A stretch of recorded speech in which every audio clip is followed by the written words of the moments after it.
अपने आत्मस्वरूप का परमात्मा रूप से, सच्चिदानंद रूप से जिसको अनुभव हो गया, और जो ये पंचकोश है अनात्मा, इनमें जो आत्मबुद्धि है उसका परित्याग हो गया है। तो ऐसा जो ज्ञानी है वो शरीर के रहते रहते मुक्त है। उसी को जीवन मुक्त कहा था। उसी को क्या बोला है कि वो जीवन मुक्त है। जीवन मुक्त होकर के शेष प्रारब्ध का क्षय होता है। प्रारब्ध का क्या होता है? क्षय करता है। जो प्रारब्ध शेष बचा है उपाधियों का हो जाता है, वो जो है क्षय हो जाता है जीवन मुक्त रहते हुए। तो ये बतला दिया था। अब फल बतलाया है। इस आत्मज्ञान का फल क्या है? तो क्या फल बताया था? अंदर बाहर निरंतर अपनी आत्मा में आनंद रस का आस्वादन बना रहता है। क्या बना रहता है? अंदर बाहर निरंतर अपने आप में, बाहर कहीं नहीं, कहीं दूसरी वस्तु में नहीं, अपने आप में आनंद रस का आस्वादन करता रहता है। तो ये आत्मज्ञान का एक फल बताया था। और यहाँ पर जब फल की चर्चा हुई तो और भी स्पष्ट आगे कर दिया। क्या बताया? वैराग्य का फल बोध है, बोध का फल उपरति है, और उपरति का फल क्या है? उपरति का फल शांति बताया था। कैसी शांति? स्वानंदानुभवात् शांति। अपने आनंद का जो अनुभव है, ये अनुभव रूप जो शांति है, यही उपरति का फल है। ये किसका फल है? उपरति का फल।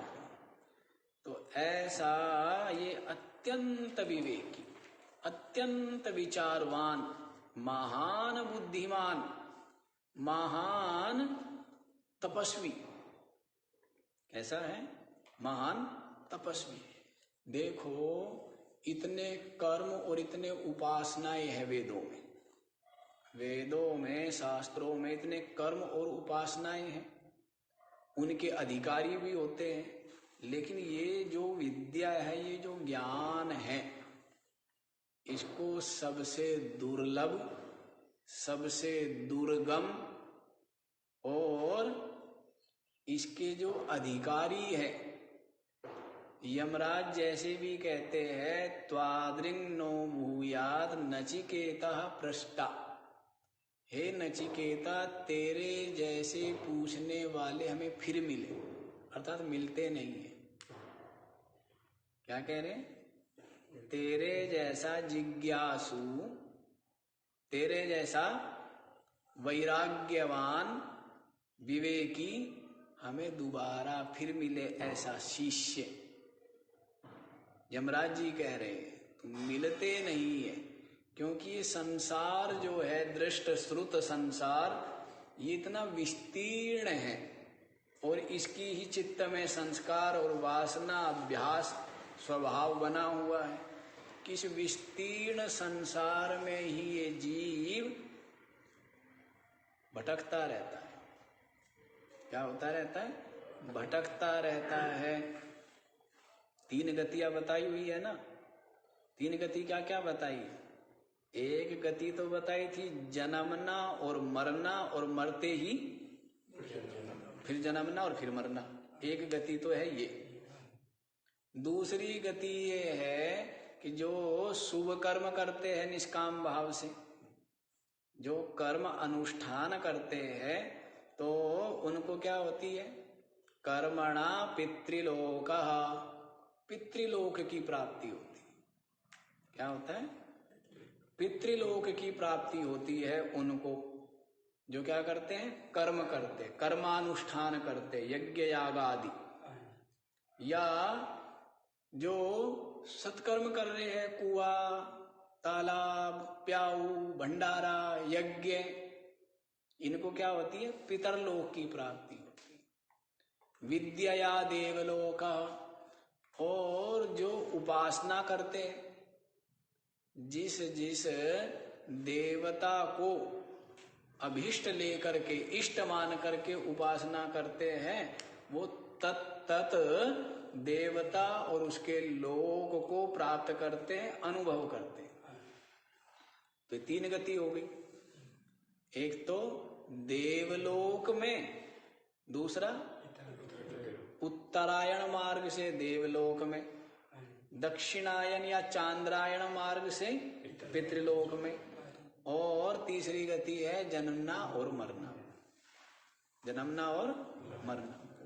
तो 3 गति बताई है। और चौथी जो ब्रह्मज्ञानी की गति है, तो उसके लिए तो बता दिया कि उसके में गति नहीं है, आना जाना नहीं है, वो ब्रह्म रूप हो गया। वो क्या हो गया? वो ब्रह्म रूप हो गया। उसकी जो उपाधि प्रारब्ध अशेष हो जाने पर उपाधि क्या हो जाती है? तो अपने अपने जो तत्व है, अपने अपने कारण जो है, उनमें विलय हो जाती है, और वो ब्रह्म रूप है। वो क्या है? ब्रह्म रूप है। अब हम लोग, हमने क्या क्या देखा है? संसार को देखा है, शरीर को देखा है, देश को देखा है, काल को देखा है ना? जबकि अपने स्वरूप में ये सब कुछ भी नहीं है। ना देश है, ना काल है, ना वस्तु है, कुछ है ही नहीं। क्या है? स्वयं परिपूर्ण सच्चिदानंद ब्रह्म है। उसमें देश नहीं है, और देश होवे, काल होवे तो ही क्या बनता है? वस्तु होवे तो ही आना जाना बनता है। अब देश काल तो है नहीं। देश काल का लेस न जामे, सर्व जगत उपजत है तामे। आप ये देखो, हिता नाम की नाड़ी, कहते बाल का भी 100वां भाग हो, और उसमें क्या देखता है? स्वप्न देखता है। उसमें क्या देखता है? इतना विशाल जगत देखता है, दिख सकता है। इतनी थोड़ा बहुत तो जगह है ना, बाल का 100वां हिस्सा ही सही। लेकिन जो ब्रह्म है उसमें देश काल का लेश भी नहीं, और फिर भी क्या दिख रहा है? उसमें जगत दिख रहा है। तो इससे ज्यादा असंभव, इससे ज्यादा असंभव हो सकता है? लेकिन असंभव ही संभव हो करके दिख रहा है सत्य रूप से, और जीव की पीड़ा अशांति का कारण बना हुआ है ना? ऐसा अज्ञान और ऐसा व्यामोह तो माया है ना। ये क्या है? माया। इसीलिए क्या बोल दिया? माया। रमैया की दुल्हन ने लूटा बाजार। क्या बोलते हैं? रमैया की दुल्हन ने, तो रमैया की दुल्हन क्या है? माया ही है ना? माया ने सबको क्या किया है? सबको मोहित किया हुआ है। सबके सब जीव भाव, अहंकार, कर्तृत्व, भोक्तृत्व, इनको स्वीकार करके विविध कर्म करते हैं, और फल भोग के लिए क्या होता रहता है? विभिन्न इसको शरीर और विभिन्न परिस्थितियां मिलती रहती हैं। तो बड़े आश्चर्य की बात, सब क्या हो रहा है? ये आश्चर्य है कि मैं अपनी ही अज्ञान, अपनी ही माया से मोहित होकर और क्लेश अनुभव कर रहा हूं। क्या कर रहा हूं? क्लेश अनुभव कर रहा हूं। तो ये आश्चर्य की बात है, ये आश्चर्य की बात। तो ये देखिए क्या बताया हुआ है कि वैराग्य का फल बोध है, बोध का फल उपरति है, और उपरति का फल है शांति, है ना। उपरति का फल क्या है? शांति, परमात्म प्राप्ति, परमात्म अनुभूति, ये उपरति का फल। तो सारा साधन बता दिया ना। वैराग्य साधन है, ज्ञान साध्य है, और ज्ञान के द्वारा अज्ञान हट जाता है तो जीव ब्रह्म रूपता को, परमात्मा रूपता को अनुभव कर लेता है। और यही क्या है, वो सारे द्वैत से उपराम हो जाता है। क्या हो जाता है? हाँ, जैसे पहले दृष्टांत दिया था ना कि लकड़ी का गट्ठड़ कोई लाया है जंगल से बड़ा परिश्रम करके, उसी से ही उसका गुजारा होता है, उसको बेचता है और उसी से क्या होता है? जीवन निर्वाह होता है। अब उसको अचानक से कहीं से क्या मिल गया? हीरा मिल गया बहुमूल्य। तो हीरा मिल जाने के पश्चात अब जो लक्कड़ का गट्ठड़ पड़ा हुआ है, जिसको बड़ा परिश्रम से उसने एकत्रित किया था, अब उससे उसका कोई प्रयोजन नहीं रहता है। तो वैसे ही जिसने तत्व को, परमात्म तत्व को अनुभव कर लिया आत्म रूप से, तो उसका ये दृश्य से, द्वैत से विशेष प्रयोजन नहीं रहता है। तो इसलिए उपरति रहती है। क्या रहती है? उपरति रहती है। और इस सबसे उपरामता यही क्या है? शांति की बात। यही क्या है? शांति। तो आगे वाला श्लोक देखिए आज क्या बतलाते हैं। यद्युत्तरोत्तराभावः पूर्वापूर्वं तु निष्फलम् निवृत्तिः परमातृप्तिः आनन्दोऽनुपमस्वतः। यदि उत्तरोत्तराभावः पूर्वापूर्वं तु निष्फलम् निवृत्तिः परमातृप्तिः आनन्दः अनुपमः स्वतः। अच्छा जी, देखिए कोई व्यक्ति ने पौधा लगाया और उसको, उसका पालन किया, रक्षा की, उसकी क्या की? उसको जल देते रहे और साथ साथ उसकी सुरक्षा भी की, बड़े धैर्य पूर्वक प्रतीक्षा की कि पौधा क्या होगा, धीरे धीरे बड़ा होगा और वृक्ष का रूप धारण करेगा, और फिर इसमें फूल आएंगे, फिर फल आएंगे, और उस फल का हम लोग आनंद पूर्वक सेवन करेंगे। सब कुछ हुआ। क्या हुआ? सब कुछ हुआ। पौधा, पौधे से क्या हो गया? वृक्ष हो गया।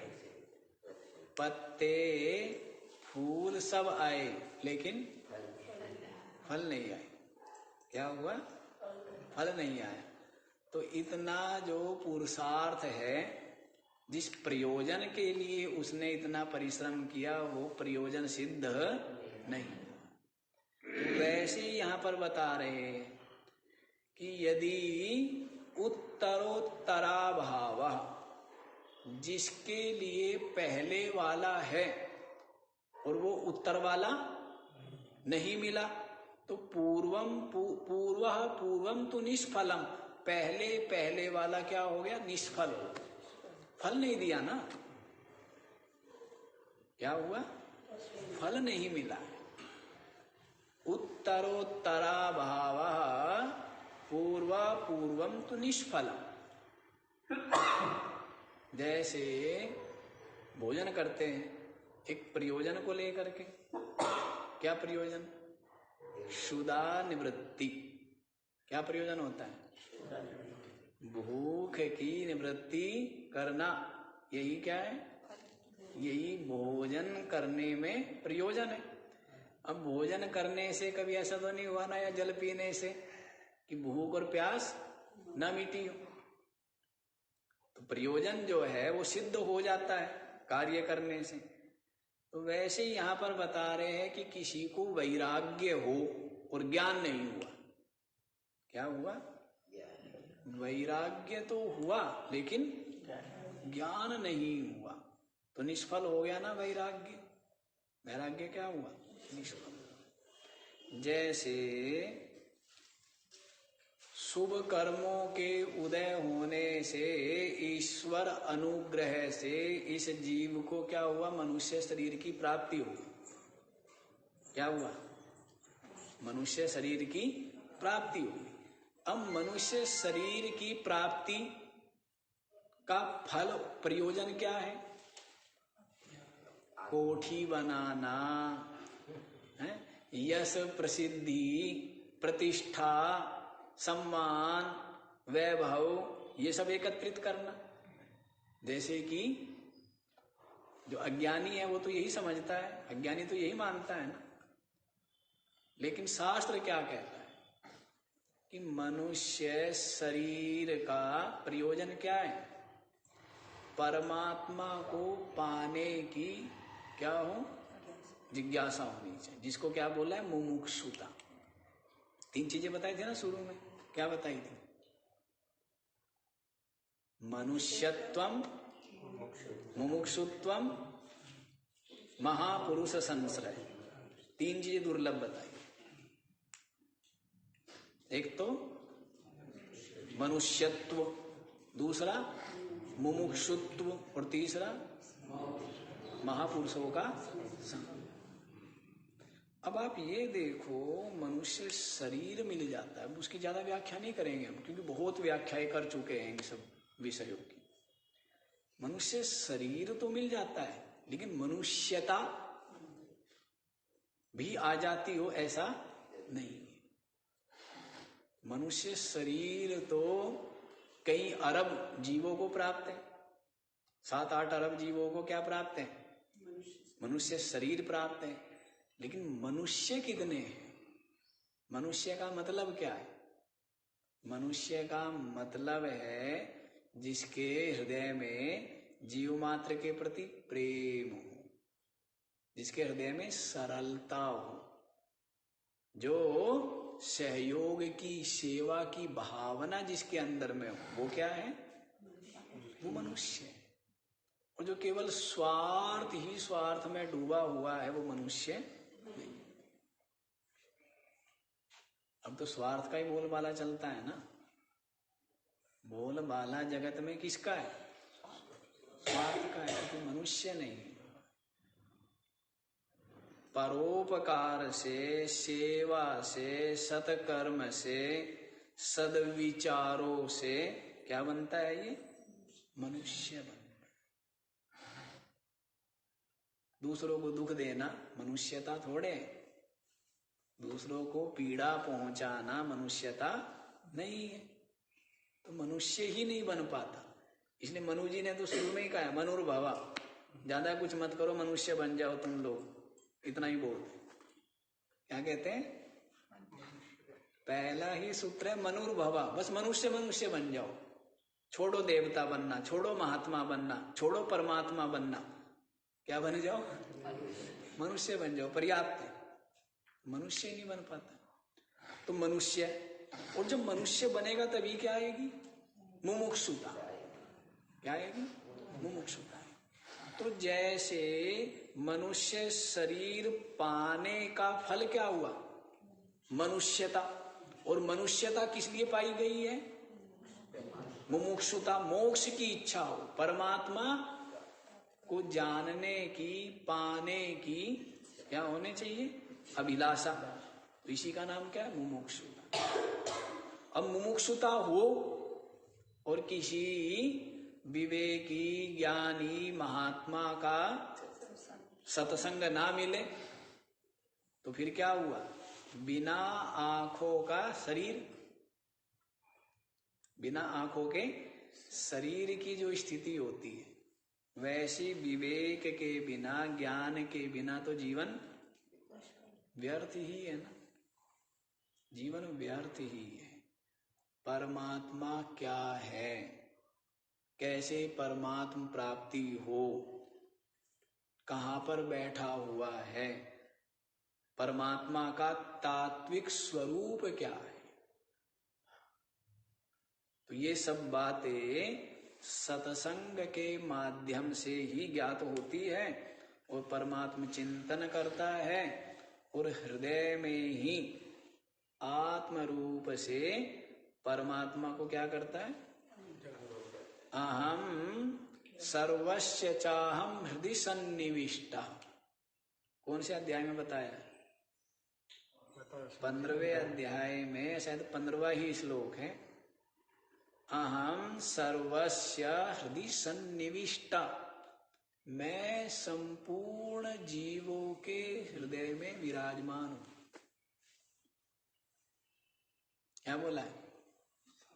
सर्वस्य चाहम हृदय सन्निविष्टः मत्तः स्मृतिर्ज्ञानमपोहनं च वेदैश्च सर्वैरहमेव वेद्यो वेदांत कृद्वेद विदेव चाहम। सारा स्पष्ट है पर विचार नहीं करते।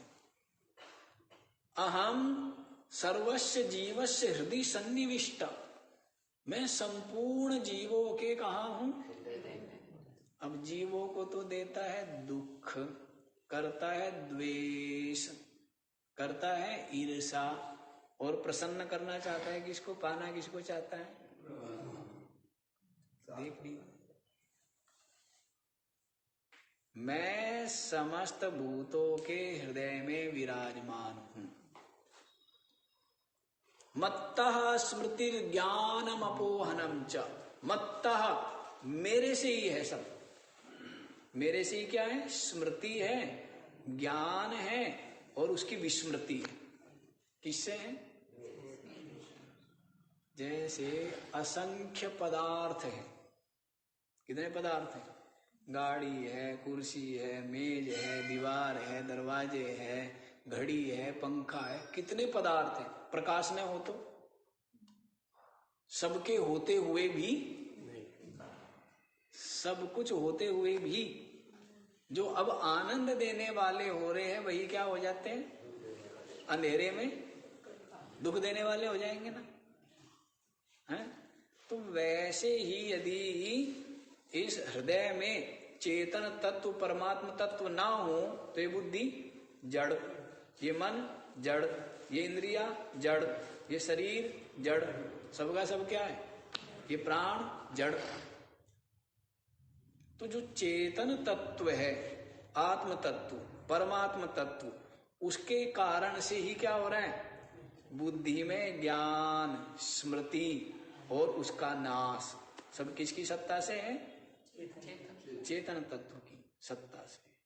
तो जो चेतन है वही क्या है? वही आत्मा है। वही क्या है? वही परमात्मा है। वही क्या है? परमात्मा है। तो इस तरह परमात्मा आत्म रूप से विराजमान है। तो ये ज्ञान महापुरुषों के सत्संग से मिलता है। तो उत्तर उत्तर का बता रहे हैं कि जैसे मनुष्य शरीर मिल गया, मनुष्यता नहीं आई तो मनुष्य शरीर धारण करना निष्फल, वैसे ही मनुष्यता आ गई और मुमुक्षुता नहीं आई तो मनुष्यता आना निष्फल, और मुमुक्षुता आ गई और महापुरुषों का संग नहीं मिला तो मुमुक्षुता व्यर्थ। लेकिन ऐसा हो नहीं सकता। ऐसा हो सकता है क्या? लोग गाते हैं ना कि दीप जले और प्रकाश न हो या तम ना भागे, ऐसा कभी नहीं। अभी सुन लेते हैं हम कुछ दिन पहले कि दीप जले और तम ना भागे, ऐसा कभी नहीं हो सकता। तो वैसे पानी पिए और ऐसा हो सकता है?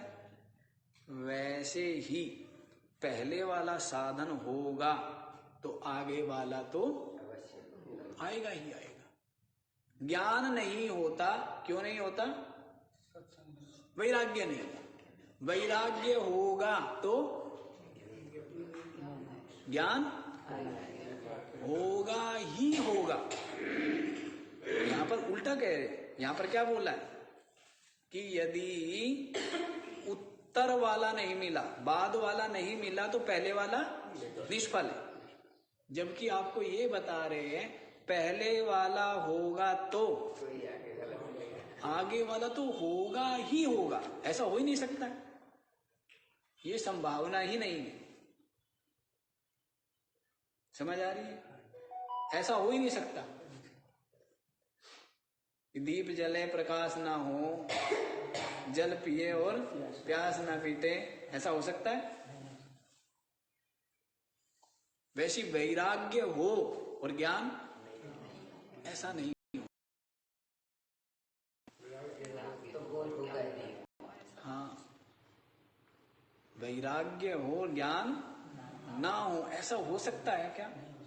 ऐसा हो ही नहीं सकता। बल्कि ज्ञान होता इसीलिए नहीं क्योंकि वैराग्य की मंदता रह जाती है।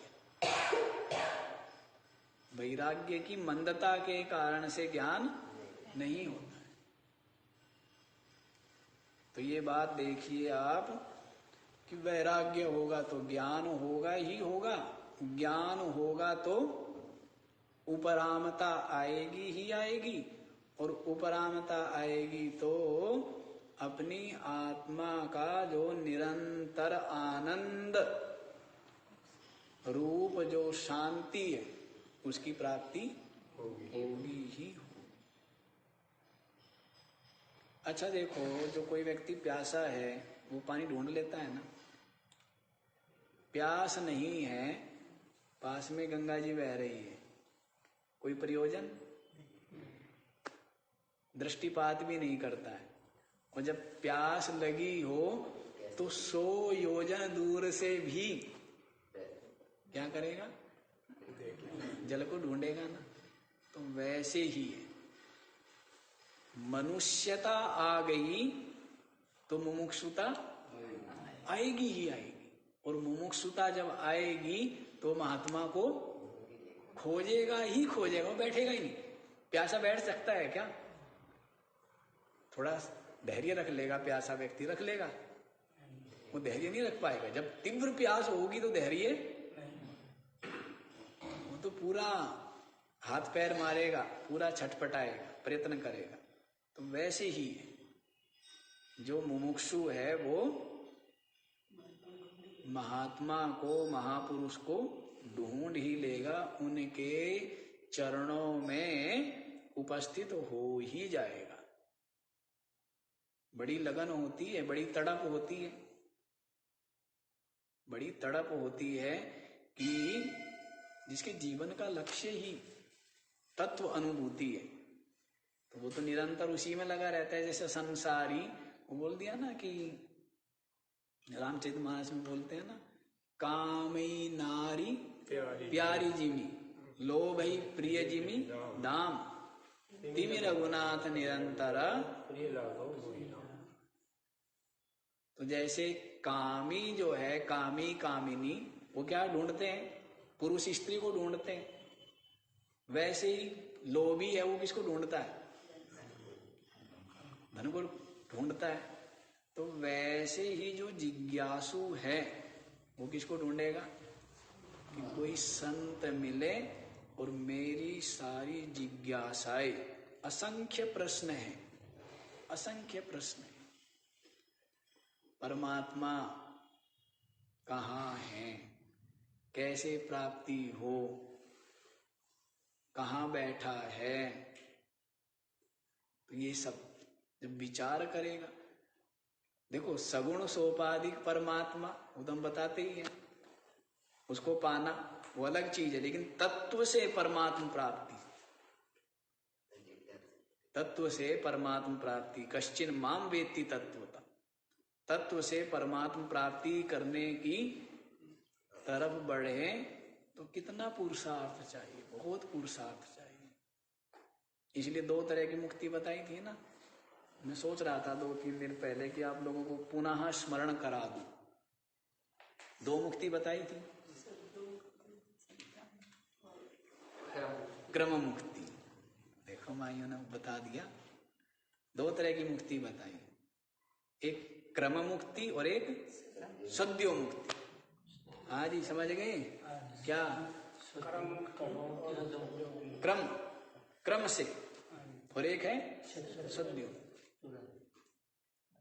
2 तरह की मुक्ति मानी गई है। तो जो क्रम मुक्ति है उसका क्या बताया है कि पहले ये जीवात्मा उपासना कर रहा है। क्या किया इसने? शरीर रहते रहते उपासना की, और उपासना के द्वारा ब्रह्मलोक की प्राप्ति हो गई। इसकी प्राप्ति हुई क्योंकि इसको तो चाहिए था क्या? वैसा ही, जैसा ये जगत है ऐसा ही चाहिए था, लोक भी ऐसा ही चाहिए था, और ऐसे ही हाथ पैर वाला भगवान चाहिए था। जैसे सामान्य संसारी बुद्धि है वो तो यही सोचते हैं ना, वो तो सोच ही नहीं सकते कि भगवान क्या है। भगवान तो अव्यक्त है, निराकार है, अक्षर है, पुरुषोत्तम है। वो सोच नहीं सकते, वो तो समझते हैं कि जैसे हमारे आंख नाक कान मुंह है ऐसा ही हमें क्या चाहिए, ऐसे भगवान चाहिए। थोड़ा सुंदर होना चाहिए और युवा होना चाहिए। तो स्थूल बुद्धि है ना, स्थूल बुद्धि वाला तो वहीं तक पहुंचेगा। तो इसलिए वो क्या चाहता है, उपासना कर रहा है जो भी इष्ट मान करके। तो क्या होगा, शरीर छूटने के पश्चात उसको उस लोक की प्राप्ति होगी। लेकिन लोक तो और आकार तो सबके सब क्या हो जाने वाले हैं, मिटने वाले हैं। तो जब प्रलय काल होता है तब क्या होता है कि ब्रह्मा जी अंत समय में उस वासना रहित जो साधक है, उसकी चित्त में अब कोई वासना, जागतिक वासना नहीं है, जगत की कोई वासना नहीं है। तो ऐसा जो निर्वासनिक साधक है उसको ब्रह्मा जी ज्ञान देंगे, और तब उसको आत्म स्वरूप का ब्रह्म रूप से बोध होगा, अनुभव होगा। तब उसको जो मुक्ति मिलेगी, इस मुक्ति को कहते हैं क्रम मुक्ति। क्या बोलते हैं? और सद्यो मुक्ति क्या है? इसी शरीर में रहते हैं। ये जो ज्ञान मार्ग है ये क्या है? उपासना के द्वारा जो मार्ग मिलेगा वो क्रम मुक्ति है। पहले वहां जाओ, उसके बाद,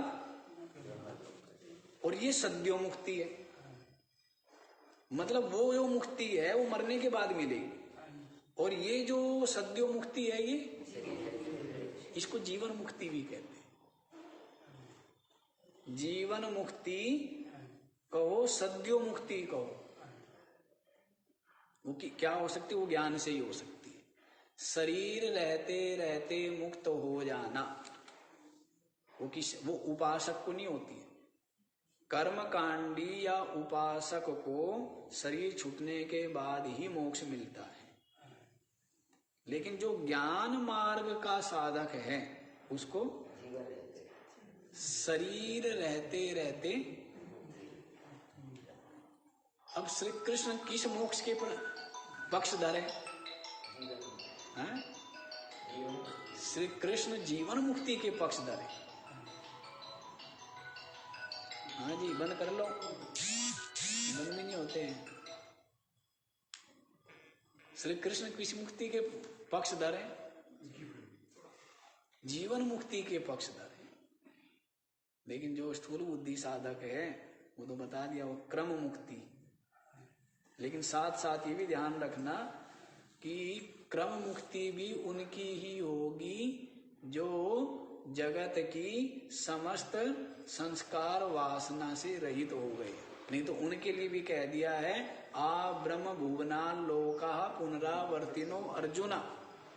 हे अर्जुन, ब्रह्मलोक, विष्णु लोक, शिवलोक जाकर के भी इस जीव को लौटना पड़ता है। मैं नहीं कह रहा हूं, कौन कह रहे हैं? स्वयं श्री कृष्ण कह रहे हैं कि ब्रह्मलोक जाकर के भी क्या होता है? लौटना पड़ता है। और मैं कहा हूं यदगत्वा न निवर्तन्ते तद्धाम, मैं कहा हूं, मैं तो अविनाशी सच्चिदानंद अव्यक्त निर्गुण निराकार तत्व। अब शरीर जो है वो तो मैंने आपको बताया था, जितने भी आकार है ये सब के सब तो क्या होने वाले हैं? मिटने वाले, बनने वाले हैं। और जैसे बुदबुदा बनता है और मिट जाता है, इसी तरह ये सब के सब लोक परलोक आदि सब के सब क्या हो जाते हैं? अव्यक्त में ही विलीन हो जाते हैं। क्या बोला है? अव्यक्त निधनानि एवा,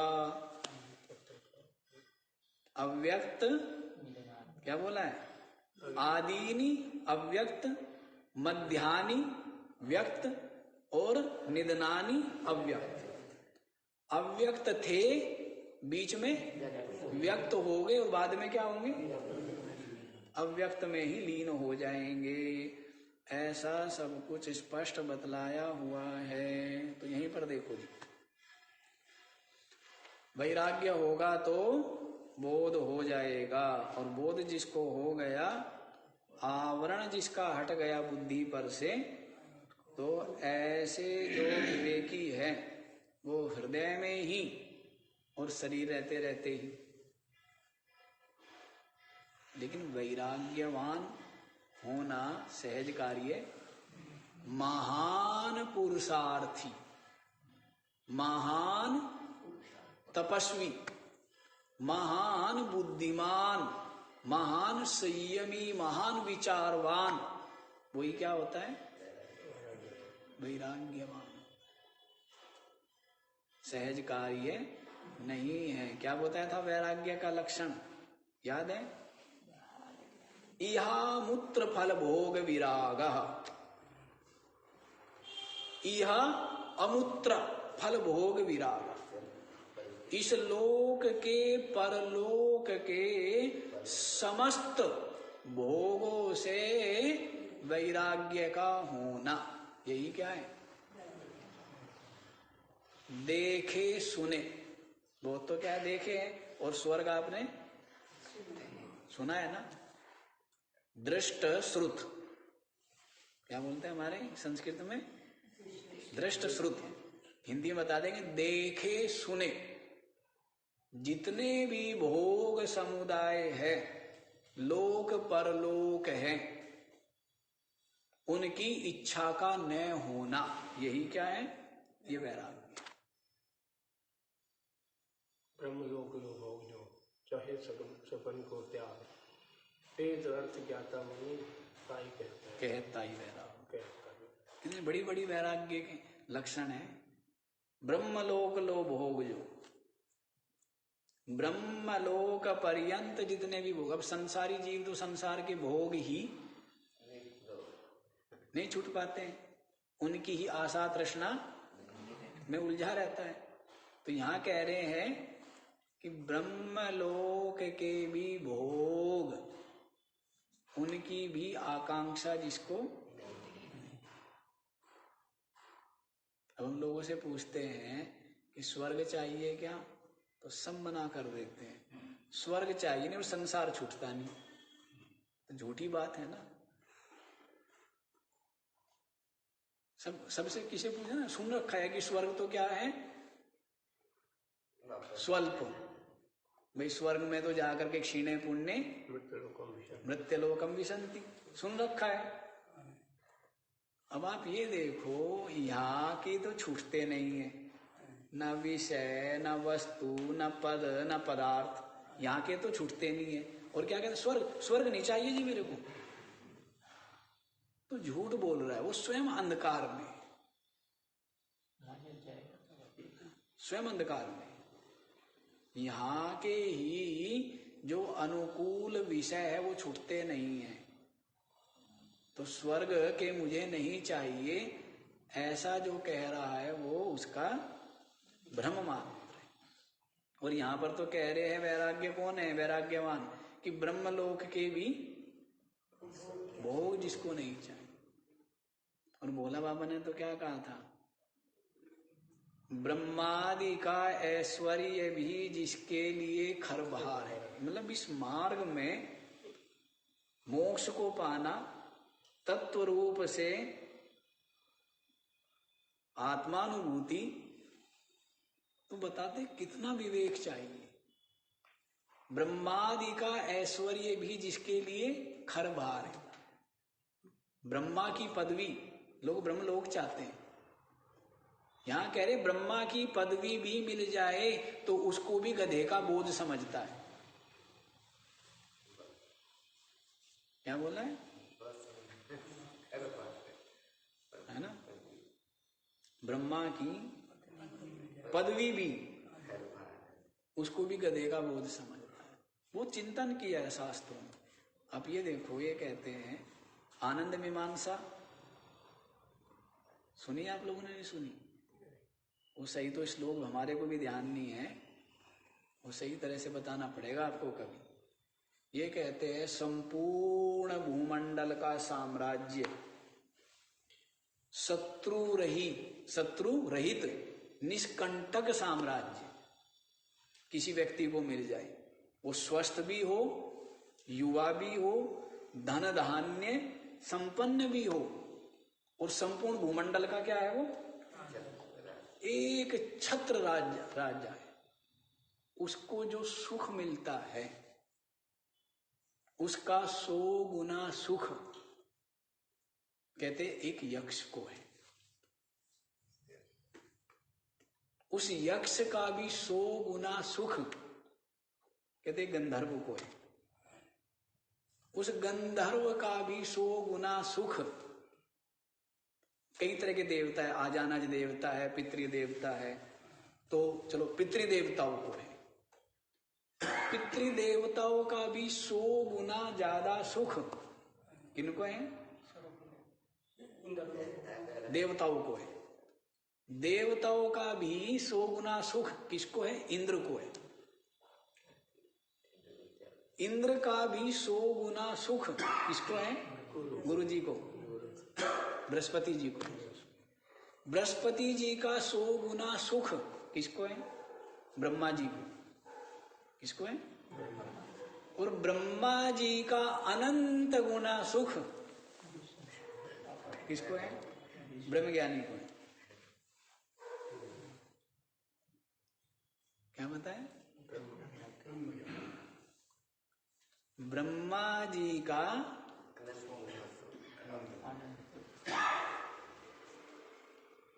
हम नहीं कह रहे, वेद प्रमाण, शास्त्र प्रमाण। ब्रह्मा जी का अनंत गुना सुख किसको है, ब्रह्मनिष्ठ को है। तो ये ब्रह्मनिष्ठा सहज हुई क्या, ब्रह्मनिष्ठा सहज नहीं हुई। तो इसके लिए कितना प्रयत्न चाहिए, कितना पुरुषार्थ चाहिए कि जन्म जन्मांतरों से चित्त में जो जो संस्कार संचित किए उन सारे संस्कारों की होली जला देनी, विवेक की, वैराग्य की, ज्ञान की अग्नि में क्या करना है, समस्त जितना भी संस्कार है उनकी होली जलानी। और जब सब कुछ जल जाता है तो क्या रह जाती है, भस्म रह जाती है, पवित्र। तो सब कुछ ये भस्म हो गया तो क्या रह गया, अद्वितीय सच्चिदानंद निराकार निर्विकार निर्विशेष निरुपाधिक आत्म तत्व ही शेष रह जाता है। तो उसके लिए पुरुषार्थ करते हैं। यही क्या है? परम धन। ये क्या है? मीरा कहती है न पायो जी राम रतन धन पायो। मीरा कह रही है। संसारी क्या कहते हैं? पायो जी मैंने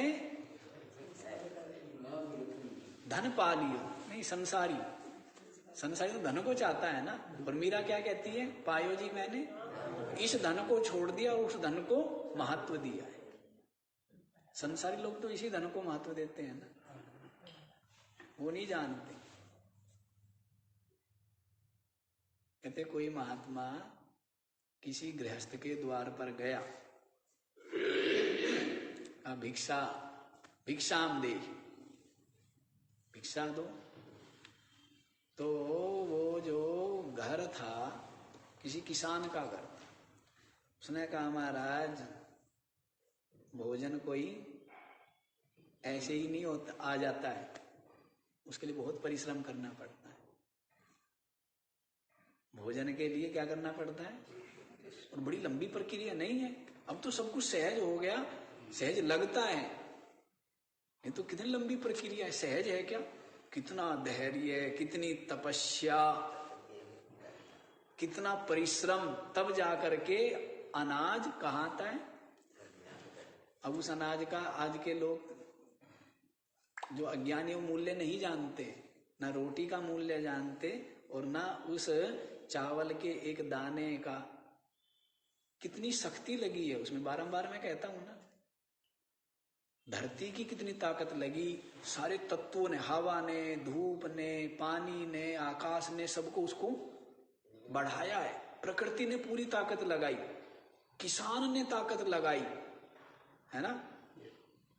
तैयार किया भूमि को, पानी दिया, रक्षा की, प्रतीक्षा की। उसके पश्चात उसके सूखना, काटना, झाड़ना है, उसमें से भूसी को अलग करना, तब जाकर के वो उसको लेकर के आता था। अनाज घर पर लाना साधारण कार्य। अब आजकल तो बहुत साधारण हो गया, मशीनें आ गई ना, ऐसे लगता है। ये तो बड़ा कठिन काम था। तो वो किसान कहने लगा महात्मा से कि महाराज भोजन ऐसे ही नहीं हो जाता है, कितना परिश्रम करना पड़ता है, कितनी तपस्या करनी पड़ती। महात्मा कहने लगे सत्य बात है, सत्य बात है, तुमने बड़ी तपस्या की और ईमानदारी से और परिश्रम से और तपस्या करके तुमने क्या अनाज एकत्रित किया है। लेकिन मैं भी तुम्हारी तरह किसान हूं। महात्मा क्या कहने लगे? मैं भी तुम्हारी तरह किसान हूं, मैंने भी संयम, मैंने भी साधना, मैंने भी चिंतन, मैंने भी तपस्या करके जो ज्ञान की पूंजी पाई है, धन पाया है। थोड़ा सा तू मेरे को देगा, या तो लेन देन है, तू मेरे को देगा, मैं तेरे को दूंगा, लेन देन है ना। तो तू मेरे को थोड़ा सा क्या देगा? हाँ, तू अपना जो तपस्या करके कमाया है थोड़ा तू मेरे को अन्न देगा, अनाज, और मैं तेरे को क्या दूंगा? तू नाशवान देगा, मैं तुझे ज्ञान दूंगा। वो क्या होगा? अविनाशी ज्ञान। और ऐसा जो शांति देने वाला है। कैसा? संपूर्ण धरती का वैभव, धन संपदा मिलकर के भी शांति दे सकते हैं क्या?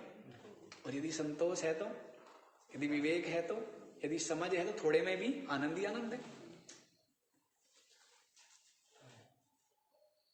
ये बोला ना कि यत पृथिव्याम ब्रीहि यवम। अब मैं शुरू हो जाता हूँ, जो गरी शुरू हो जाता हूँ। हिरण्यम पशव स्त्रिय। हम कोई सो भी रहा है क्या? सोने वालों को उत्तिष्ठित जागृत प्राप्त। हाँ, सोने तो कमरे में जाके। यत पृथिव्याम ब्रीहि यवम हिरण्यम पशवः स्त्रियः नालम एकस्यापि इति मत्वा समम व्रजेत। संपूर्ण पृथ्वी का अन्न, धन, गो, स्वर्ण सब कुछ क्या किया जाए, एक व्यक्ति को दे दिया जाए। क्या किया? तो उसको हो जाएगा आनंद। कहते नालम एकस्यापि, उसका भी पेट वो और ऐसा समझ करके जो बुद्धिमान है शमम ब्रजेत, वो क्या होता है? संतोष का आश्रय लेता है। क्या करता है? तृष्णा का कोई सीमा नहीं है, तृष्णा की सीमा नहीं। तो ये असुरों को मिल जाता था, कहते फिर हम तीनों लोगों का चाहिए। आती है ना कथा है?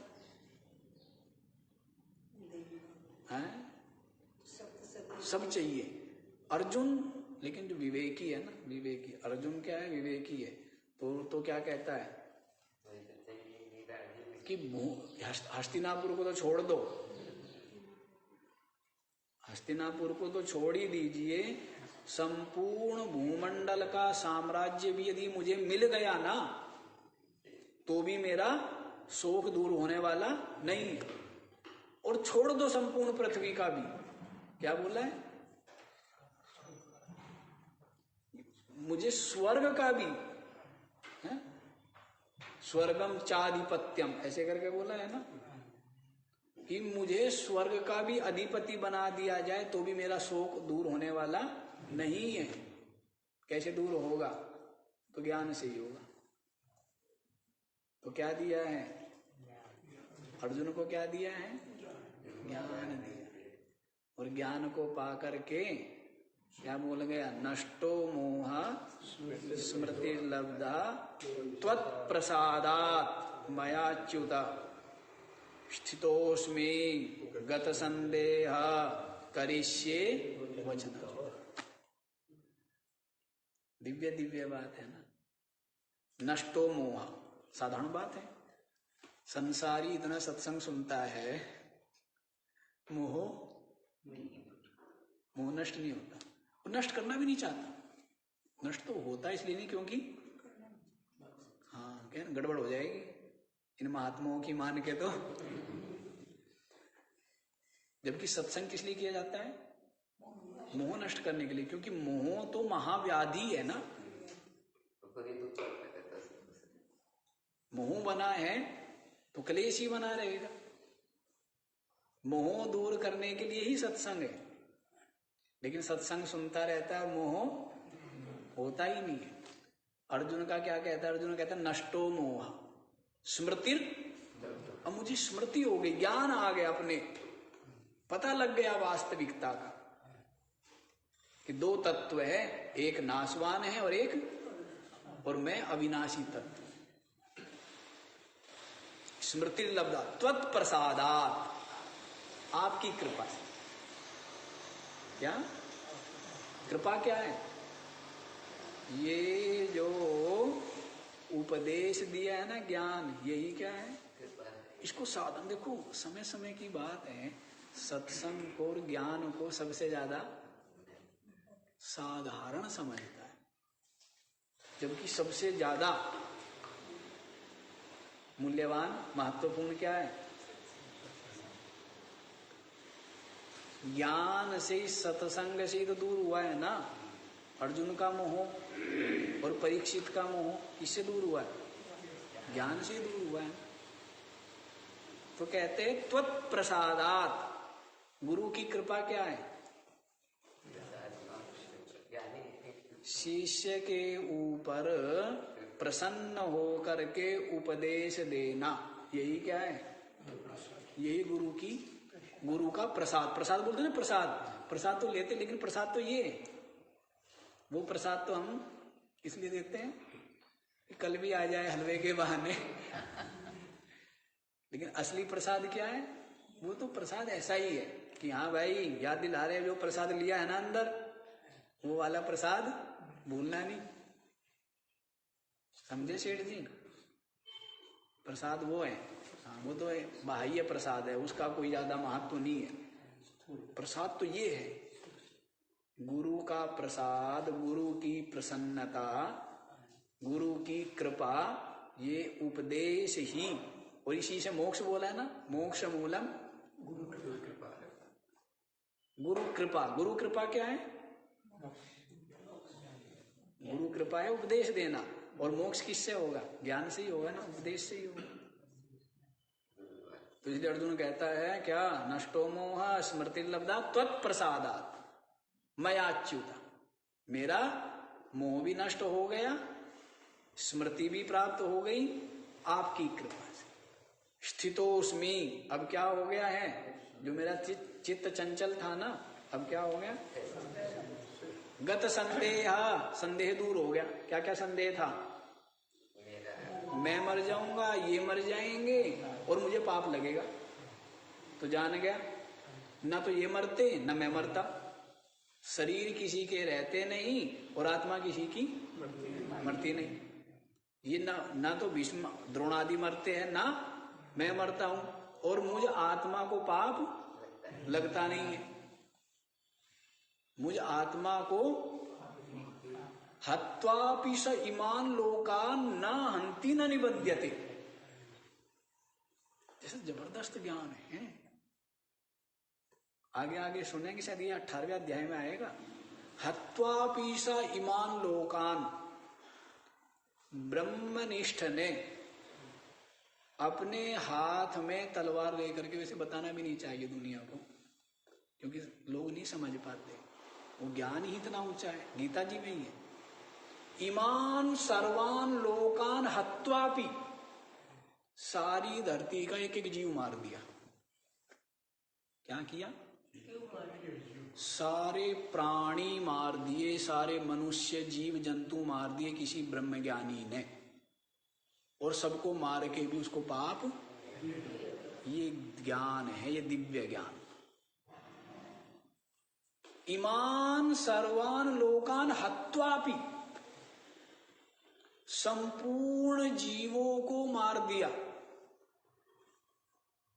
तो भी ना हंती, उसने किसी को मारा नहीं, ना निबध्यते, ना वो बंधता है, ना वो, हाँ चलो कभी कभी हम सुना देते हैं, आज सुना ही देते हैं।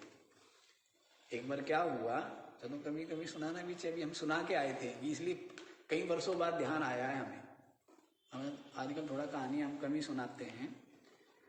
एक बार क्या हुआ, श्री कृष्ण को सब ढूंढ रहे थे, बाल जो भी थे, बाल गोपाल ग्वाले गोपिया, तो बहुत दिन, बहुत समय के बाद, बहुत देर में श्री कृष्ण मिले। तो उन्होंने पूछा कि महाराज आप कहाँ चले गए थे? तो श्री कृष्ण कहने लगे मेरे गुरुजी आए हुए थे, तो यमुना पार हमारे गुरुजी आए हुए थे, तो गुरुजी के दर्शन के लिए हम गए थे। तो क्या आपके गुरुजी कौन है? क्या दुर्वासा जी महाराज। कौन है? दुर्वासा जी महाराज, दुर्वासा जी। तो वो सब गोपिया भी कहने लगी कि हम भी आपके गुरुजी के दर्शन करना चाहते हैं। तो श्री कृष्ण ने कहा अच्छी बात है, लेकिन संत के पास जाते तो कुछ लेके जाते, खाली हाथ नहीं जाना है। तो गोपिया जो है उन्होंने खीर, मालपुआ, हलवा ये सब तैयार किए कि गुरुजी के दर्शन के लिए जाना। लेकिन जब यमुना के किनारे आ गए, कोई नाव तो थी नहीं, अब यमुना जी पूरी भरी हुई, तो पार कैसे करें? तो पूछा श्री कृष्ण से कि ये पार कैसे जाए हम? यमुना जी पार करके जाना है गुरुजी के दर्शन के लिए। तो श्री कृष्ण कहने लगे यमुना जी से प्रार्थना करो, और प्रार्थना ये करो कि ये जो श्री कृष्ण तुम्हारे सामने खड़ा है, जिसने कभी जीवन में मक्खन का, दूध का, मलाई का खाने की बात तो दूर, स्पर्श भी किया हो,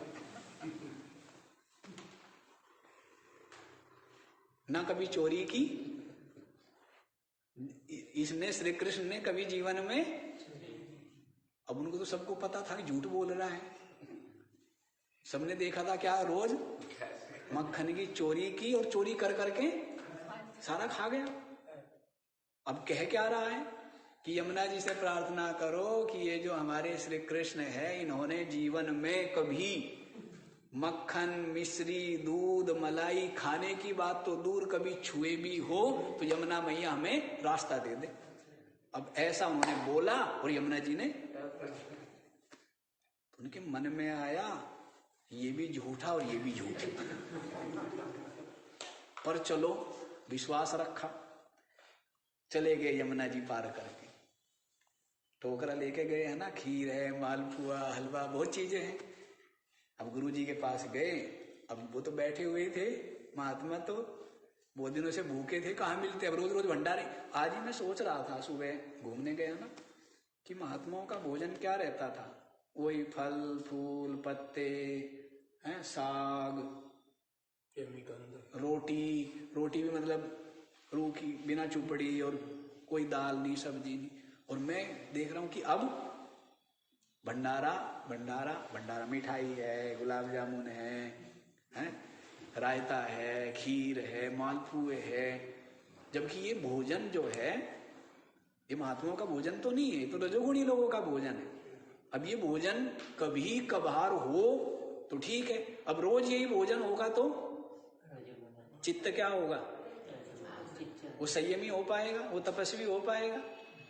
हाँ, आज ही मैं सुबह जब गंगा जी से आ रहा था तो ये विचार मोड़ से मोड़ा तो चला मेरे को कि भोजन तो महात्माओं का वो अत्यंत सात्विक और सुपाच्य और केवल शरीर रक्षण मात्र, शरीर रक्षण मात्र के लिए।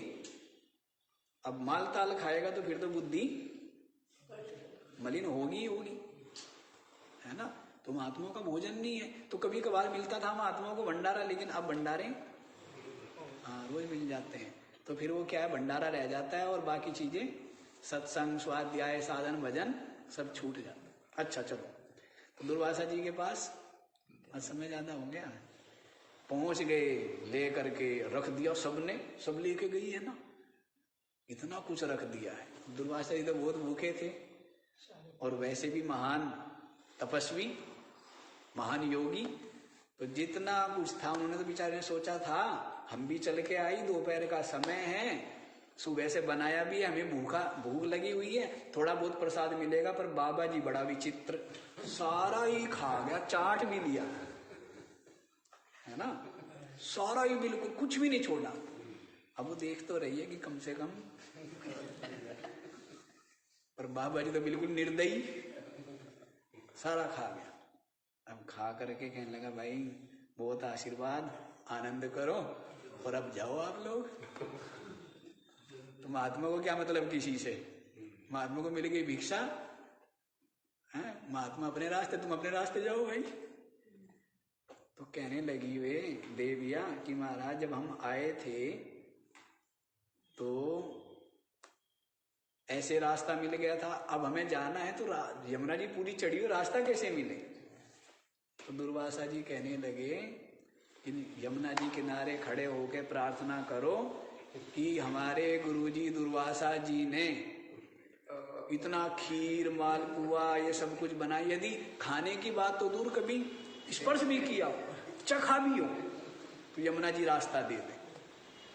तो गोपिया समझेगी कि वो झूठा क्यों है, जिसका गुरु झूठा तो चेला तो झूठा होगा ही होगा। जब गुरु झूठा है, बड़ा भयानक झूठा है, सामने सामने इतना माल ताल खा गया और क्या कहता है, ये हलवा, खीर, मालपुआ खाने की बात तो दूर, यदि मैंने स्पर्श भी किया, कितना झूठा। दुनिया बचाए ऐसे बाबाओं से।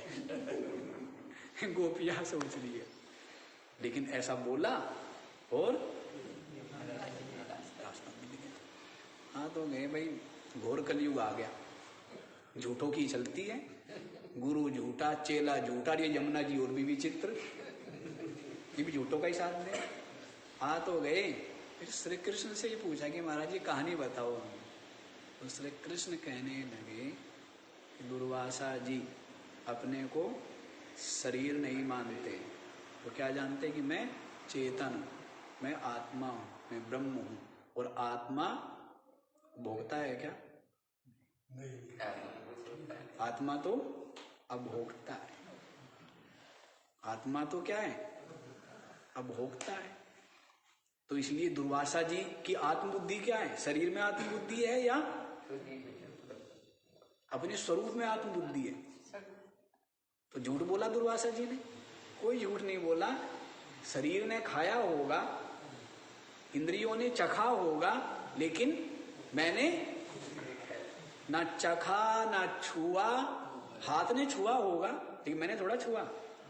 मैं तो आत्मा हूं, मैं तो चेतन हूं, मैं तो सच्चिदानंद ब्रह्म हूं। तो मैं इनको न छूता, न चखता, न खाता, न भोगता। इसलिए सत्य ही बोला। ऐसे श्री कृष्ण कहने लगे, इस श्री कृष्ण नाम वाले इस शरीर ने तो खूब मक्खन चुराया, खूब खाया है, लेकिन मैं ये शरीर नहीं हूं। मैं भी क्या हूं? मैं भी अविनाशी तत्व हूं, मैं भी चेतन तत्व हूं, परमात्मा तत्व हूं। तो मैंने भी कभी मक्खन न चोरी की न। तो आत्मदृष्टि है ना जिसकी, क्या है? तो ऐसे आत्मदृष्टि है, तो जिसकी ऐसी आत्मदृष्टि है तो उसके लिए कहा है इमान सर्वान लोकान हत्वापि। मार डाला है, हाथ में तलवार लेकर के सबको मार दिया, पाप क्यों?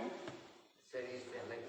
क्योंकि जानता है ना मैं मरने वाला न मैं मारने वाला, मैं तो अविनाशी चेतन हूं।